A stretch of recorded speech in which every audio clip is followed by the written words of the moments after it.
이 시간 예수님께서는 우리 모두를 향하여 지금은 서로 사랑할 때라고 말씀하십니다.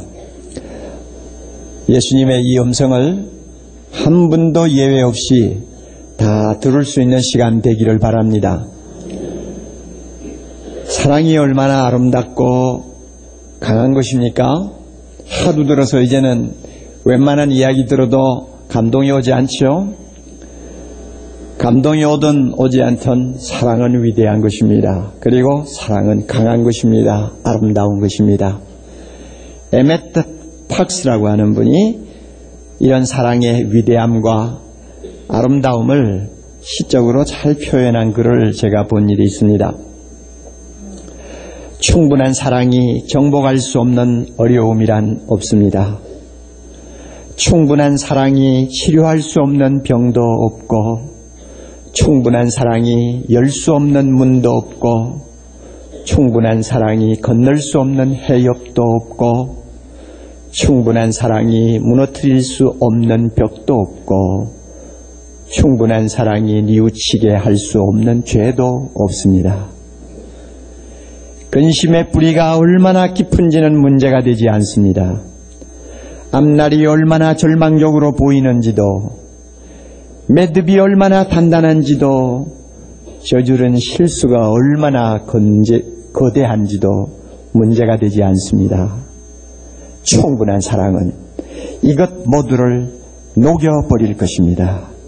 충분한 사랑만 할 수가 있다면 당신은 이 세상에서 제일 행복하고 강한 사람이 될 수 있습니다.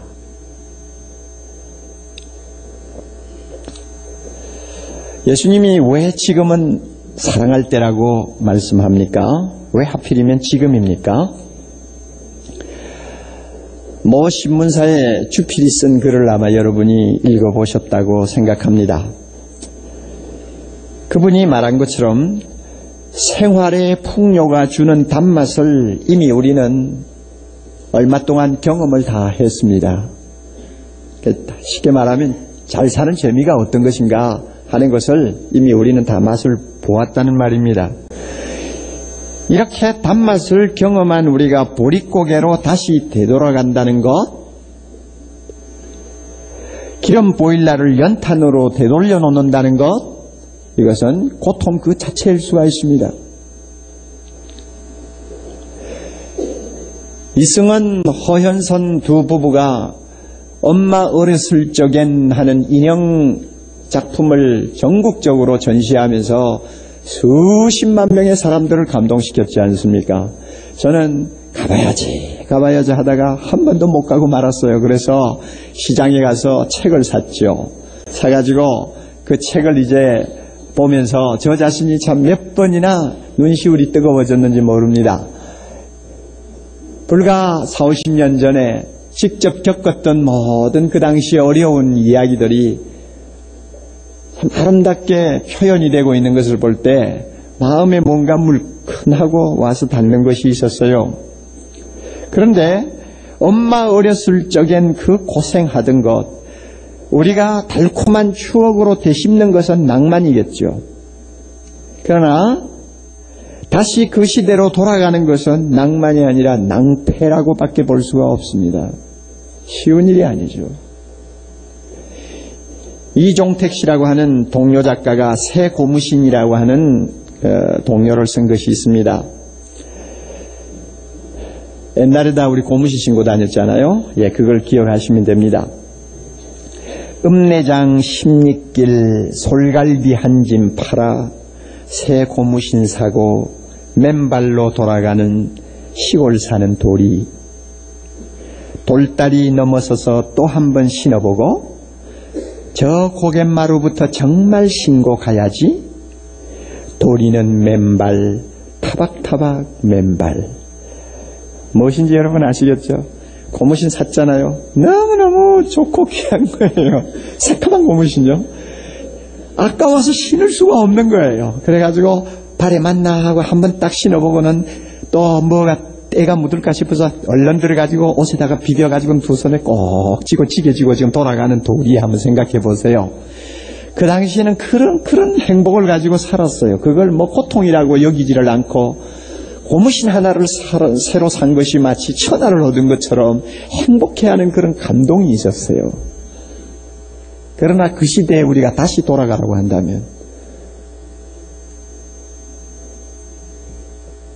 아마 우리 모두는 가슴을 찢는 무서운 고통을 몇 곱이 넘어야 아마 돌아가지 않을까 이렇게 생각을 합니다.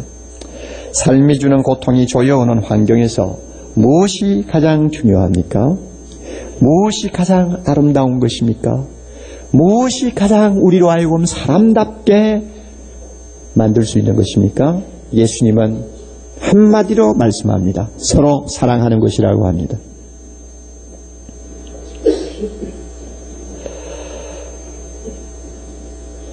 마지막 성만찬을 제자들과 함께 들고 계시던 예수님께서 가룟 유다를 보고 네 하는 일 해라 이랬더니 가룟 유다가 벌떡 일어나가지고 문을 열고 나갔습니다. 그가 나가는 모습을 보고 예수님은 십자가의 죽음이 이제는 목전에 다가오고 있다는 것을 알았습니다. 얼마 후에는 가룟 유다는 대제사장의 군사들을 이끌고 몽둥이와 창을 들고 자기 선생 예수를 잡으려고 겟세마네 동산으로 몰려올 것을 주님이 이미 알고 계셨기 때문입니다. 그러나 예수님께서는 조금 후에 당할 그 참혹한 십자가의 죽음을 그는 영광이라는 말로 표현하고 있습니다. 31절 다시 좀 볼까요? 가룟 유다가 나간 후에 예수께서 가라사대 지금 인자가 영광을 얻었고 예수님 자신이 영광을 얻었고 하나님도 예수님을 통하여 영광을 얻으셨도다 이렇게 말씀합니다.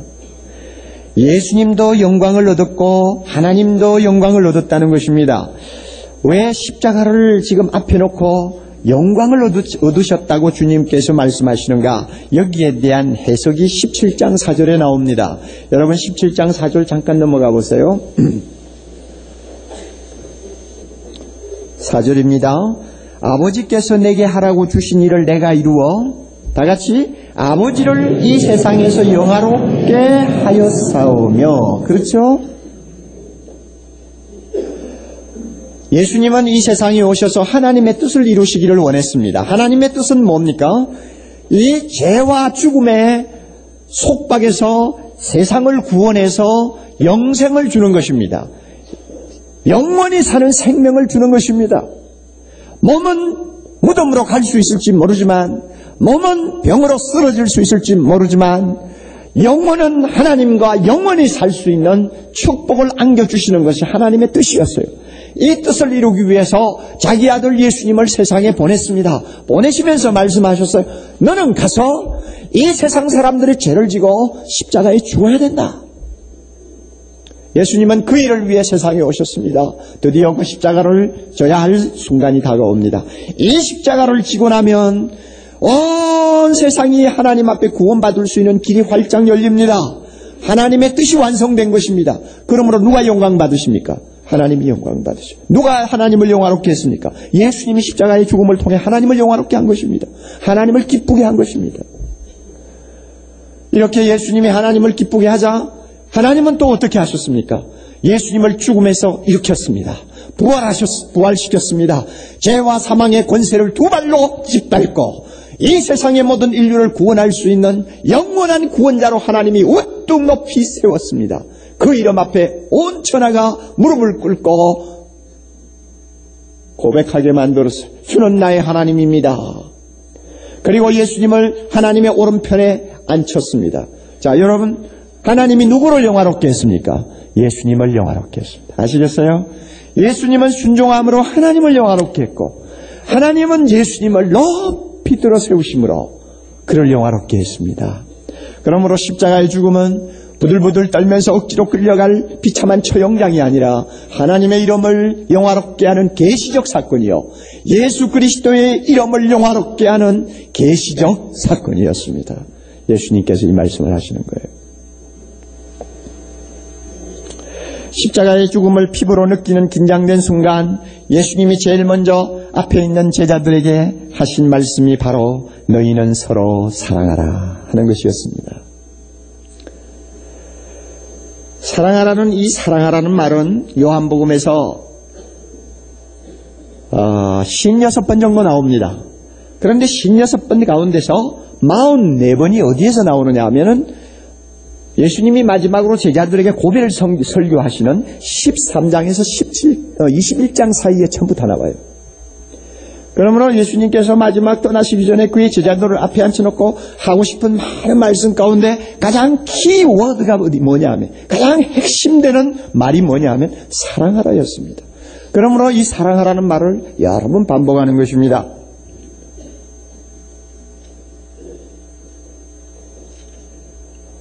새 계명을 너희에게 주노니 서로 사랑하라. 이거 못 외우면 천국 들어갈 자격이 없는 사람이요. 새 계명을 너희에게 주노니 서로 사랑하라. 내가 너희를 사랑한 것 같이 너희도 서로 사랑하라. 너희가 서로 사랑하면 이로써 모든 사람이 너희가 내 제자인 줄 알리라.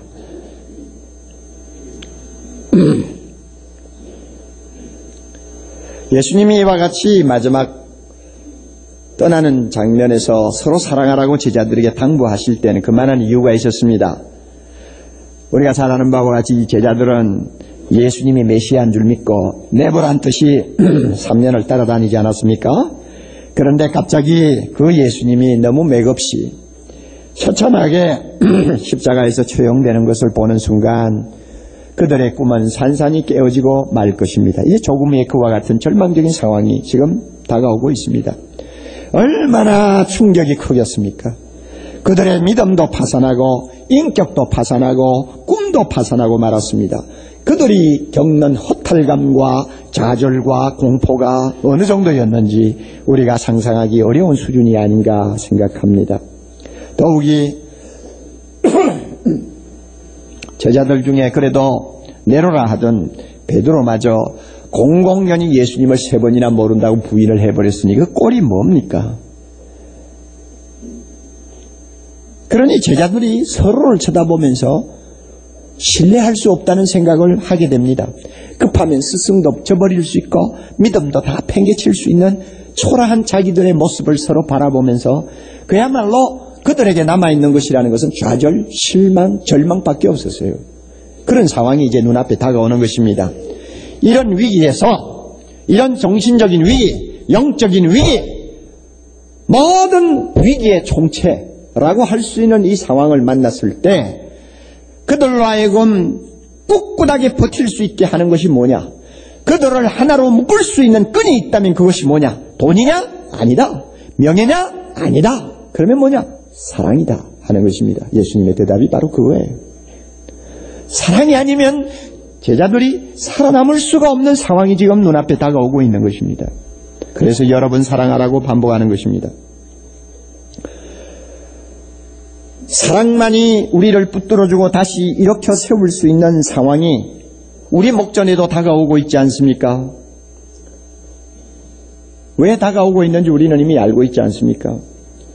사랑의 진가는 어려울 때 나타나는 것입니다. 만사 잘 되고 형통할 때, 행복할 때 부부가 손잡고 팔 끼고 다니면서 정말로 인꽃 부부같이 다른 사람들에게 모습을 보이는 것은 아름다운 장미 같죠. 그러나 형통할 때 그렇게 행복하고 사랑하는 부부의 모습은 장미는 장미지만은 향기가 없어요. 장미의 진짜 향기는 밤중 깊은 밤중에 맡을 수 있다고 합니다. 부부가 정말 사랑합니까? 그 사랑의 향기를 맡고 싶습니까? 생의 위기를 만나 가족이 험하고 좁은 길을 함께 걸을 때 맡아야 합니다.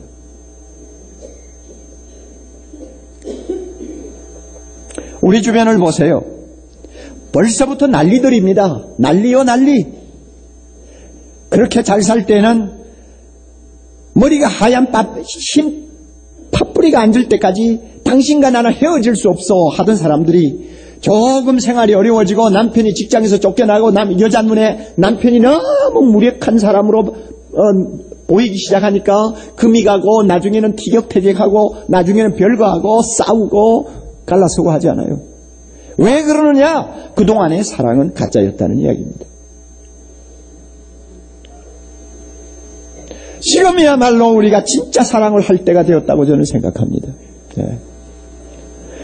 예수님은 먼저 사랑의 표준을 우리에게 가르쳐 주셨습니다.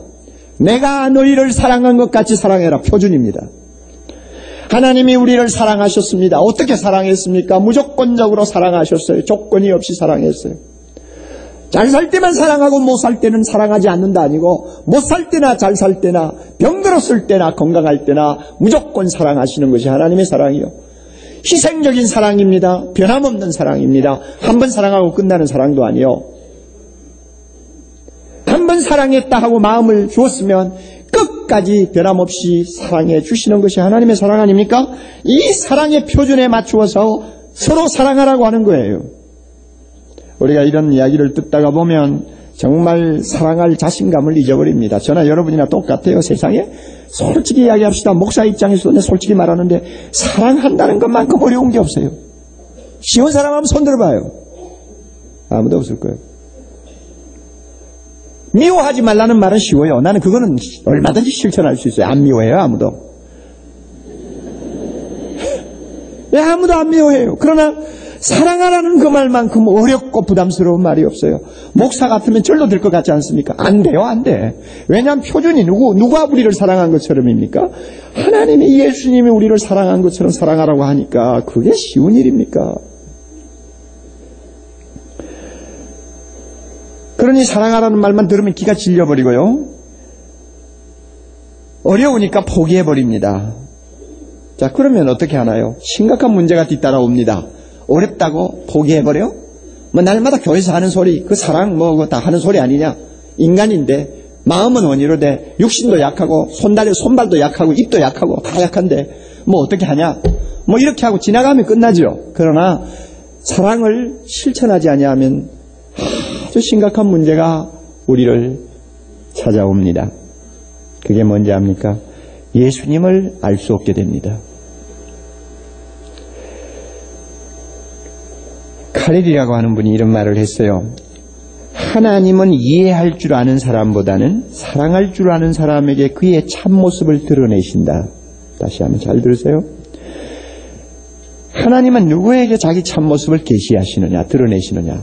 성경 펴놓고 열심히 공부하고 제자 훈련 받고 그 다음에 크로스웨이 나가고 해가지고 하나님의 말씀을 줄줄이 꽤 맞추면서 외우는 사람에게 하나님이 잘 이해가 되느냐, 잘 알게 되느냐.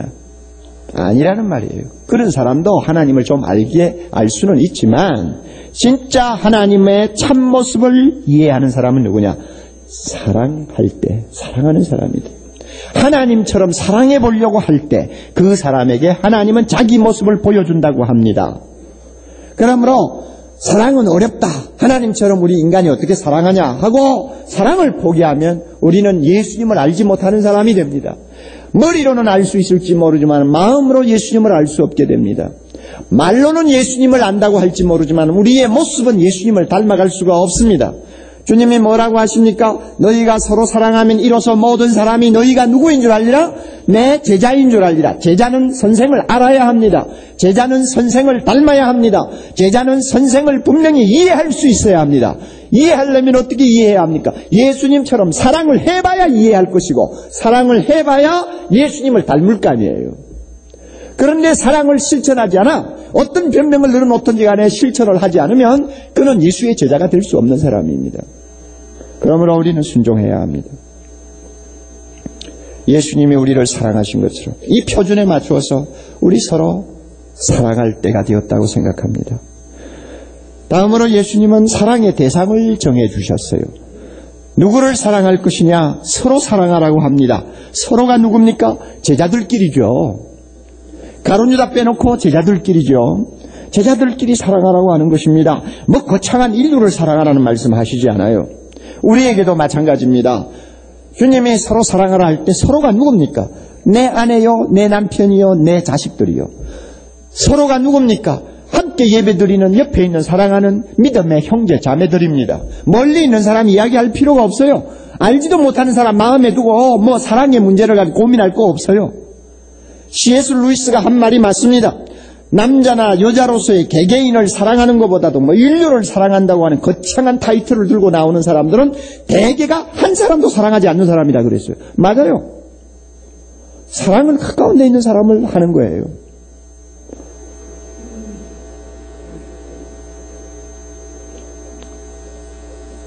어떤 사람이 이런 말을 했습니다. 내가 진실로 한 사람을 사랑한다면 나는 모든 사람을 사랑하고 전 세계를 사랑하고 삶을 사랑하는 것입니다. 내가 옆에 있는 남편을 보고 여보, 내가 당신을 사랑해요 하고 말한다면 나는 그 남편을 통하여 전 세계를 사랑하는 사람이 되는 것이고 나는 그 남편을 통하여 동시에 나를 사랑하는 사람이라고 말할 수 있다. 이렇게 표현했습니다. 옳은 말 아닙니까? 하나님도 그 말씀했잖아요. 보이는 사람을 사랑하지 않냐고. 어떻게 보이지 않는 하나님을 사랑할 것이냐. 분명히 이건 논리적인 이야기입니다. 그러므로 서로 사랑하라. 서로는 가장 내 가까이 있는 사람이 서로예요. 이 사람을 사랑해야 합니다. 살기가 어렵고 고통스러울 때 예수님의 명령 따라 서로 사랑하기 위해서는 우선 몇 가지를 꼭 실천에 옮겨야 됩니다. 제자들도 마찬가지였고 우리도 똑같습니다. 그저 막연히 사랑해라 하니까 사랑해야지 하고 생각만 하고 있으면 사랑하는 것이 아닙니다. 사랑은 행동입니다. 사랑은 실천에 옮겨야 합니다. 사랑을 하기 위해서는 우리가 실천해야 될 것들이 경우에 따라서 많이 있습니다. 그러나 오늘 저는 세 가지를 말씀드리려고 합니다. 간단하게 잘 기억하세요. 몇 가지라고 했죠? 세 가지요. 자, 첫째는 우리가 서로 사랑하기 위해서 첫째로 위로해야 합니다. 서로 위로해야 합니다. 골고다 현장에서 넋을 잃고 돌아온 제자들을 한번 상상해 보세요. 너나 가릴 것 없이 그들은 다 실패자요, 배신자요, 비겁자들이었습니다. 자신을 지탱하기 어려울 정도로 심한 상처와 좌절을 지금 겪고 있습니다. 그들에게 필요한 것이 있다면 뭘까요? 따뜻한 위로의 말 한마디입니다. 그들을 주저앉지 않도록 하기 위해서 필요한 것이 있다면 격려의 말 한마디라고 할 수 있습니다. 이게 사랑이에요. 사랑은 무슨 값을 많이 지불하는 거 아닙니다. 위로의 말, 격려의 말 한마디가 사랑의 전부를 대변할 수가 있을 때가 참 많이 있습니다. 여러분, 세상은 너무 경쟁적이고 폭력적입니다. 너무 폭력적입니다.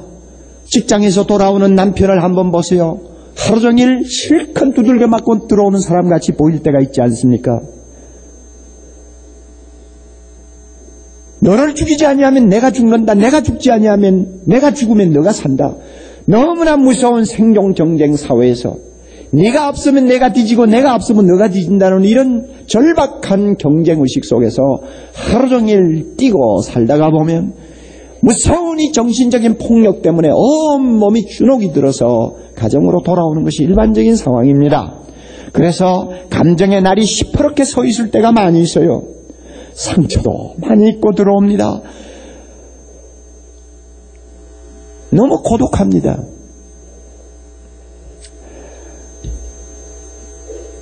새로 제자반이 시작되지 않았습니까? 그런데 어느 제자반에 지금 들어가서 훈련을 받고 있는 형제가 지나가는 말로 이런 이야기를 하더군요. 참 이상해요, 목사님. 남자들끼리 모인 곳이면 그렇지 않을 것 같은데 남자들끼리 모여가지고 있으면 눈물이 참 많아요. 그래요. 여자들이 옆에 있을 때는 체면새 차리고 남자로서의 자존심 때문에 눈물이 나도 울컥 참고 견디지만 남자들끼리 있으면 자기도 모르게 그저 우는 사람이 많다는 이야기예요. 절대 이상한 것 아닙니다. 남자만 이렇습니까? 요즘 반면에 아내는 집에서 하루 종일 애간장을 얼마나 태웁니까? 오늘 남편에게 무슨 일이 일어나지 않나? 만약에 어떤 일이 일어나면 어떻게 살아가지? 이런 생각을 하면서 하루 종일 손에 일이 잡히지 아니할 정도로 안절부절하지 않습니까? 그러다가 저녁에 남편이 들어오면 표정부터 먼저 살피면서 가슴이 두근두근 하는 것이 아내의 심정 아니오. 아이들은 아이들대로 조마조마하지 않아요. 이럴 때 식구끼리 서로가 나누는 한마디의 위로가 사람을 살리기도 하고 죽이기도 하는 거예요. 헨리 나우엔이라고 하는 분은 요즘 많은 독자들을 가지고 있습니다. 위대한 학자요 위대한 성인입니다. 그분이 위로라고 하는 말을 이렇게 표현했어요. 위로라고 하는 것은 외로운 사람과 함께함을 의미하는 것입니다. 위로한다는 것은 마음을 쓰며 돌보는 일 가운데 중요한 것입니다. 위로한다는 것은 고통을 가져가 버리는 것을 의미하지 않습니다. 위로는 함께 있으면서 당신은 혼자가 아닙니다. 내가 당신과 함께 있지 않아요. 우리는 함께 고통을 감당할 수 있어요. 두려워하지 마세요. 라는 의미의 말 한마디를 하는 것이 위로라고 했습니다. 바로 우리 모두가 이와 같은 위로가 필요한 때에 살고 있습니다. 그러나 경험적으로 우리가 볼 때에 가족끼리 위로하기가 쉽지를 않습니다. 먼데 있는 사람, 잘 모르는 사람 만나가지고 이거 걱정하지 말게 곧 지나갈 태풍이야 이런 소리 하기 쉽지만 가정에서 날마다 함께 사는 식구들에게는 이 참 위로라는 것이 쉽지를 않아요. 그리고 한 번 정도 위로는 할 수 있어도 변함없이 위로해주고 격려해주는 것이 어렵다는 걸 여러분도 많이 경험을 하실 것입니다. 더욱이 일이 꼬이고 잘못되어 갈 때, 심경이 날카로워져 있을 때, 터질 것 같은 긴장을 느낄 때 가족끼리 한두 번은 우리가 위로를 해주고 격려를 해줄 수 있지만 정말로 그를 위해서 내가 격려하는 사람으로서, 남편을 격려하는 사람으로서 전신을 바쳐서 그를 위로하려고 자기를 비우는 아내가 되는 거 쉽지 않습니다. 우리 교회 집사님 가정의 이야기를 제가 한번 들은 일이 있어요. 이 집사님은 꽤 그래도 괜찮은 중소기업의 대표이사로 계셨고, 그 남편은 믿은 지가 얼마 안 됩니다. 대표이사로 계셨고 회사도 참 잘 됐는데 그만 흑자부도를 낸 셈이 됐죠. 그래가지고 이것저것 다 없어져 버렸어요. 그리고 자기가 갖고 있던 것도 다 밑에 있는 직원들에게 나눠줘 버렸어요. 그리고 지금 살고 있는 아파트도 며칠 후에는 경매에 붙여집니다. 이제는 갈 곳도 없어지는 상황입니다. 남자는 하루 종일 집안에 멍하고 앉아 있습니다. 그러니 집안을 한번 보세요. 생기가 없어져 버렸어요. 숨 쉬는 것조차도 답답할 정도로 힘이 들어요. 그런 분위기예요. 그런데 며칠 전에 눈이 많이 왔잖아요. 15cm가 왔는지 10cm가 왔는지 서울에 한방눈이 막 쏟아졌죠. 그럴 때 우리 집사님 되시는 부인이 남편을 보고, 여보, 눈 오는 거 봐요. 눈이 펑펑 쏟아지고 있어요. 우리 이러고 앉아있지 말고 우리 같이 카메라 들고 밖에 나가요. 나가서 눈 오는 사진 좀 같이 찍어요. 그랬대요. 아마 그 부인으로서는 남편을 격려하고 남편을 위로하기 위해서는 아마 그런 아이디어가 필요했다고 느꼈던가 봐요. 그랬더니 감사하게도 평생 처음 남편이 그러면 나가보자고 하면서 일어서더래요. 그러니까 고등학교 다니는 애도 같이 따라 나섰어요. 그래가지고 밖으로 나오니 막 한방눈이 쏟아지지 않습니까? 그러니 어린애 동심으로 돌아가는 것이죠. 아이가 가가지고 눈이 쌓인 나무를 막 흔드니까 막 눈송이가 확 쏟아지는 밑에 남편 안에 서서 카메라로 탁 찍고 말이죠. 이러면서 아주 이렇게 신나게 한순간을 보내는 것입니다. 여러분, 그게 쉬운 것 같아도요, 그런 상황에서 서로를 격려하고 조금이라도 좀 기분을 좋게 만들어서 참 마음이 우울하지 않도록 해주려고 하는 그 정성 쉬운 거 아니에요. 그 집사님이 그렇게 했다는 말을 듣고 제가 참 훌륭한 아내구나, 참 위대한 여인이구나 이렇게 생각을 했어요. 큰 일을 해가 위대하게 되는 거 아니에요. 남이 못하는 작은 일을 할 때 위대하게 되는 것입니다. 여러분, 우리는 정말로 위로가 필요한 때가 되었습니다. 가정에 돌아가서 위로하세요. 격려하세요. 또 하나, 용서하는 것입니다.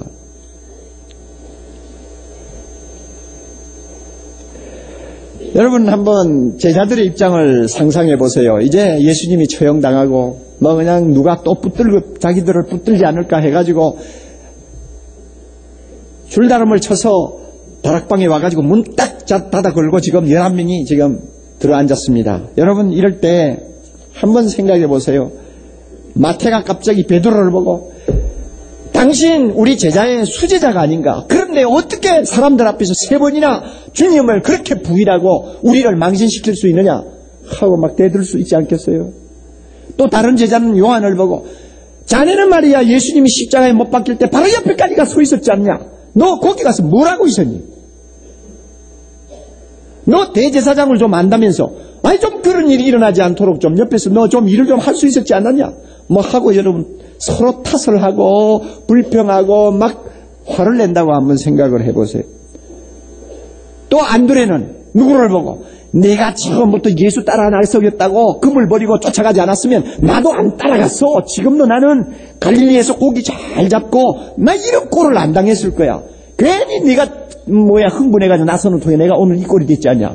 만약에 여러분 이런 식으로 막 서로 탓을 하고 막 그냥 용서를 못하고 이러면 여러분 그 속에 있는 분위기가 어떠했겠어요? 우리도 잘못하면 그렇게 되기 쉬워요. 가정에서 서로 탓하면서 용서 못하는 살벌한 분위기를 우리가 가정에서 만들기 쉬워요. 용서는 공동체 생활의 접착제라고 하는 말을 한 사람이 있습니다. 가정이라는 공동체가 끊어지지 않도록 딱 접착제로 묶어주는 것이 용서라고 그래요. 용서하면 공동체가 절대 흩어지지 않습니다. 가정이 흩어지지 않습니다. 부부가 나누어지지 않습니다. 자녀들이 튀어나가지 않습니다. 그러나 용서하지 못하면 이 접착제가 끊어지기 때문에 결국 모든 것이 흩어지고 맙니다. 우리 모두는 완전한 사랑을 갈구하고 있지만은 사실은 한 사람도 완전한 사랑을 줄 수도 없고 받을 수도 없는 가책을 갖고 있습니다. 그러므로 우리 모두는 서로가 용서해 주어야 될 빚을 지고 있어요. 특별히 가정 식구들에게 용서해야 될 책임을 갖고 있습니다. 마음의 상처는 가까운 사람들끼리 서로 주고받는 것이 일반적인 사례입니다. 먼 사람으로부터 상처 입는 일은 그렇게 많지 않아요. 식구들로 인해서 상처받습니다. 나흘만 하면 또 상처받습니다. 나도 모르게 상대방의 상처를 또 긁어가지고 피를 냅니다. 우리가 이러면서 가정에서 살고 있잖아요. 그런데 평안하고 형통할 때는 상처를 받아도 쉽게 아물 수 있고 또 상처를 덜 줄 수도 있죠. 그러나 상황이 어려워지고 살기가 빠듯해지고 여러 가지 면에서 긴장이 고조되면 나도 모르게 막 상처를 줘요. 옛날 시골 농사 지을 때는 화가 나면 밖에 나가 강아지라도 막 두들겨 패면 되지만 지금은 강아지도 없어요. 그러니까 가까이 있는 아내에게 막 화풀이를 하고 막 애들 들먹고 막 이러면서 상처를 주어요. 그러면 이게 뭐냐 하면 전부 다 남에게 용서를 받아야 되는 지금 행동을 하는 것이거든요. 이럴 때 우리가 어떻게 해야 합니까? 용서하는 것입니다. 이게 사랑입니다. 용서는 자기를 해방시키는 행위라고 말한 사람이 있습니다. 용서를 하면 누구누구한테 감정이 상했다는 정신적 부담에서 자기를 자유케 할 수 있습니다. 그렇지 아니하면 항상 감정을 상하게 한 그 사람들을 마음속에 데리고 다니는 부담을 가지고 살아야 돼요. 그러므로 용서를 하면 그 부담에서 자유하는 것이요. 용서하면 나도 살고 내 가까이 있는 가족도 삽니다. 내 사랑하는 이웃들도 삽니다. 진정으로 용서를 하고 있느냐 하고 있지 않느냐는 어려운 위기를 만났을 때 우리는 증명할 수 있습니다. 평소에 용서한 것 같이 생각했습니다마는 어려운 경제사정 때문에 가정 안에 웃음이 사라져버렸다. 그럴 때 갑자기 어떤 문제가 터지지 않아요. 터지면 과거에 용서했다고 생각했던 것들이 용서하지 않고 있다고 하는 사실로 드러날 때가 많이 있습니다. 용서했으면 절대 문제가 안 됩니다. 그러나 용서하지 않고 있었기 때문에 그 상한 감정이 그대로 있었기 때문에 환경이 어려워졌을 때 그것으로 인해서 남편을 괴롭히고 아내를 괴롭히고 서로가 상처를 주기 시작하는 것입니다.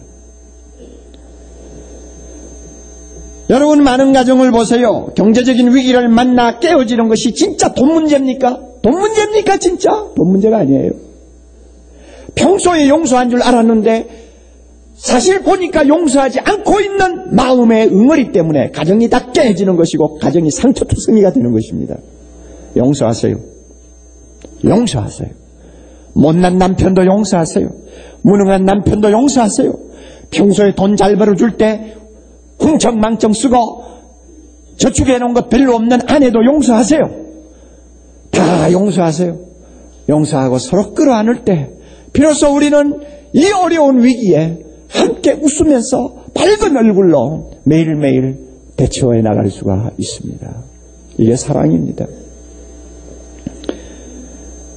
셋째는 인내하는 것입니다. 고린도전서 13장에 보면 진정한 사랑이 뭐냐 하는 것을 이야기하면서 인내하는 것을 여러 번 강조하고 있습니다. 사랑이 뭐냐? 오래 참는 것이다. 사랑이 뭐냐? 모든 것을 참는 것이다. 사랑이 뭐냐? 모든 것을 견디는 것이라고 했습니다. 참을인 자 셋이면 살인도 면한다는 예속담이 있습니다. 참는 것이 얼마나 중요한지요. 참는 것이 얼마나 중요한지요. 험하고 가파른 길을 오르면서 함께 땀 흘리며 참는다는 것이 얼마나 큰 사랑인지요. 코리 텐 붐이라고 하는 위대한 여성이 참는 데 대해서 이런 비유를 했어요. 저 스위스에 있는 알프스 터널을 한번 통과하려면 30분 이상 걸릴 수도 있어요. 얼마나 터널이 긴지요. 옛날에 기차가 막 연기를 품으면서 달릴 때는요, 일단 터널 속에 들어가면 다 손수건 가지고 코를 막아야 돼요. 아무리 문을 꽉꽉 닫아놔도 막 온 사방에서 연기가 막 들어오잖아요. 그럼 조금 있으면 막 코 안이 새카매지죠. 이제 한 30분 이렇게 연기를 마시면서 가야 합니다. 괴로운 여행입니다. 자, 그래서 참을 수 없다고 해서 그 가운데서 기차표를 찢어버리는 사람이 있습니까? 없죠. 문을 열고 뛰어내리는 사람이 있어요? 없죠. 모든 사람은 참습니다. 조금 있으면 밝은 햇살이 찬란하게 비치는 입구가 나올 거야. 이제 한 10분만 더 가면 돼 하고는 그 키키한 공기를 마시면서 고개를 숙이고 참고 가만히 있습니다. 전에 우리도 그래 봤거든요. 이게 인내입니다. IMF 한파인지 GMF 한파인지 하여튼 이 한파가 참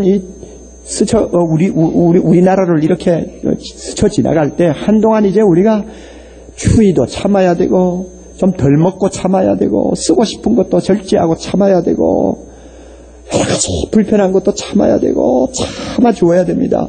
아빠, 우린 참을 수 있어요. 아빠 염려하지 마세요. 여보, 나 괜찮아요. 전에 옷 다시 손질해가 입으니까 이렇게 이쁘지 않아요? 봐요. 이러면서 나 참 수 있어요.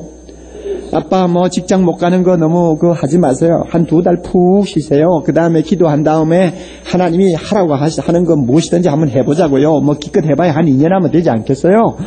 이러면서 서로 참는 모습을 보여주는 이것이 오늘날 우리 가정을 위기 속에서 행복하게 만드는 비결입니다. 여러분, 참으세요.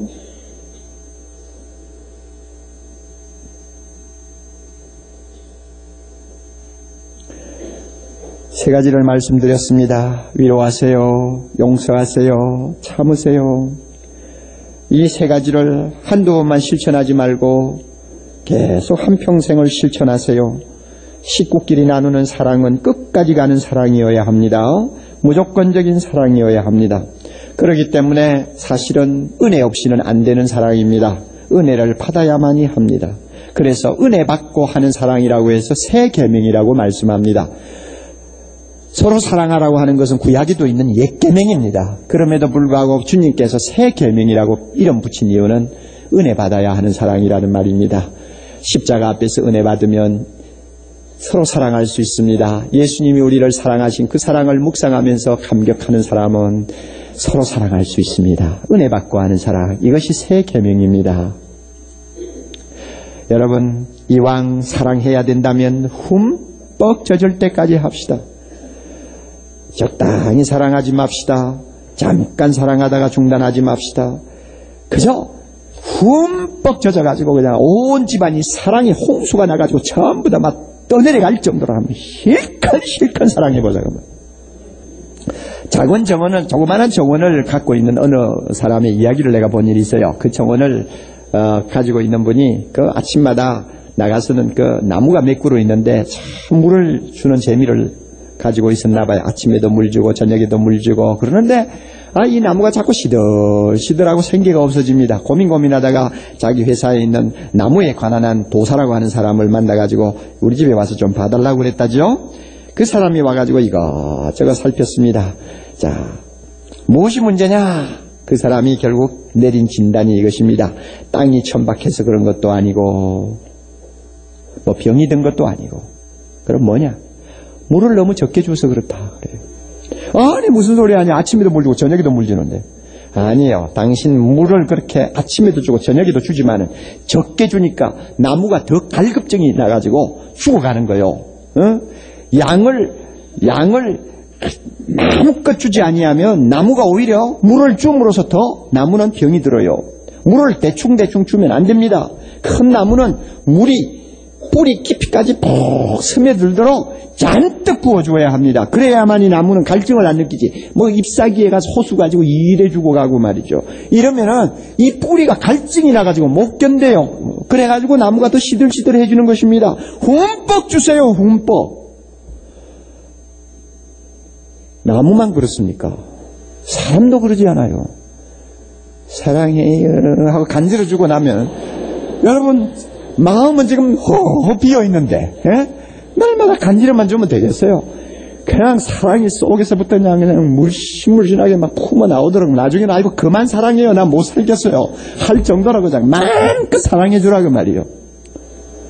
그러면은 아무리 우리 앞에 어려운 일이 많이 일어나도요 범사에 감사하고 항상 기뻐하면서 살 수 있다고 저는 믿습니다. 어떤 사람이 그렇게 이야기하대요. 사랑받고 있다는 감정보다도 더 마력적인 것이 뭐 있냐? 사랑받고 있다는 감정은 무엇과 같으냐면 어깨에 하나님의 손길이 닿는 것을 느끼는 것과 같다고 그랬어요. 크시고 부드럽고 따뜻한 하나님의 손길이 내 어깨에 와서 놓인다고 한번 생각해 보세요. 얼마나 감동적이겠어요? 여러분 가정에 돌아가신 누가 하나님의 이 큰 손이 되기를 원합니까? 힘이 빠진 남편의 어깨에 얹는 하나님의 손이 되기를 원하시는 분 누굽니까? 사랑하세요. 사랑하는 아내입니다. 사랑하는 아내는 남편의 어깨에 얹는 하나님의 큰 손입니다. 믿습니까? 사랑하는 부인은, 사랑하는 남편은 불안해하는 아내의 어깨에 조용히 얹어주시는 하나님의 부드럽고 큰 손이 될 수 있습니다. 남편이 큰 손이 되세요. 아내가 큰 손이 되세요. 아빠한테 딸과 아들이 큰 손이 되세요.